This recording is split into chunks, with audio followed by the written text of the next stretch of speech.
আসসালামু আলাইকুম রহমতুল্লাহ। প্রচণ্ড গরম, প্রচণ্ড রোদ, মিনিমাম 37 ডিগ্রি থেকে 36 ডিগ্রি 38 ডিগ্রি তাপমাত্রা। এই তাপমাত্রায়ও আসলে এখানে একটা শিম বাগানে শিম যথেষ্ট পরিমাণ ফুল এবং ফল আসছে। দেখাই আপনাদেরকে, দেখেন কীরকম ফুল, প্রতিটা গাছে গাছে ফুল আসছে। সবচেয়ে ভালো লক্ষণ হলো এতটা তাপমাত্রার পরেও কিন্তু আসলে প্রতিটা গাছে কিন্তু ফল আছে, কারণ ফুলগুলা ঝরতেছে না।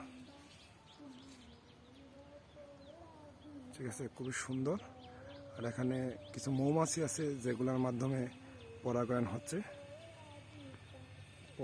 হচ্ছে। তো এখানে বিশাল বড় একটা জায়গা, এত তাপমাত্রার পরেও কিন্তু আসলে ফল আসতেছে গাছগুলায়। তো এটা হচ্ছে গ্রীষ্মকালীন শিম, যেটা হচ্ছে তাপমাত্রা সহনশীল। এটা সাইজ আবার বেশি বড় হয় না, ছোটো হয়।